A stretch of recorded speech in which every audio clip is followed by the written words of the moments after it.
So mga par, sa naging weigh-in nga po sa pagitan ni Canelo Alvarez kalaban si Terence Crawford, kung saan mga idol parehong pasok po ang dalawang fighters sa tamang timbang. Si Canelo mga idol, bumigat ng 167.5 pounds, habang si Crawford naman mga boss, tumimbang din ng 167.5 pounds. Pareho sila ng bigat mga idol, kaya wala na makakapigil sa bakbakan nila bukas mga idol. Bali nakataya lahat ng titulo sa super middleweight division. At sa naging face-off ng dalawang fighter mga idol, batak rin talaga itong si Crawford. Halatang pinaghandaan talaga nito ang laban niya kay Canelo. Pero gayon pa man mga idol, kagaya sa sinabi natin kahapon, ang lapad talaga ng katawan ni Canelo. Mas lalong lalaki pa ito bukas mga boss, kapag nakarecover ng kanyang katawan ng mabuti.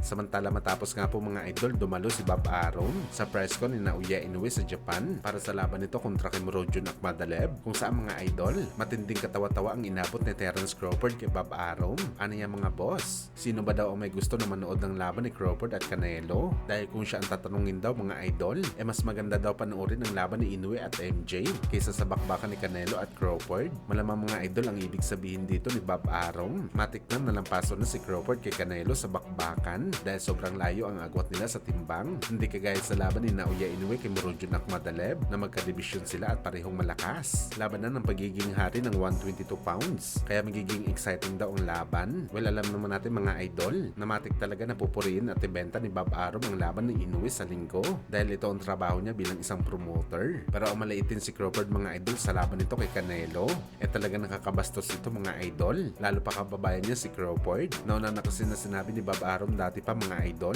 na hindi niya daw talaga gusto ang laban ni Crawford kay Canelo. Sobrang layo daw mga idol. Parang bibili lang si Canelo ng suka sa tindahan ni Aling Pasing sa laban nito kay Crawford. Well, sana mga idol manalo si Canelo dahil kapag na-upset ito mga idol, siguradong pagtatawanan ni Crawford ang dati nitong promoter. Sa kabilang banda naman mga idol, ang ating pambansang kamao Manny Pacquiao, nagbigay ito mga idol ng kanyang prediction sa bakbakan ni Crawford at Canelo bukas. Aniya mga idol, papabor daw ito na manalo sa Mexican superstar. Hindi naman sinabi ni Pacman mga idol kung ano ang panalo, knockout ba o decision. Pero first time natin narinig mga idol na nagbigay ng honest prediction si Pacman sa isang laban.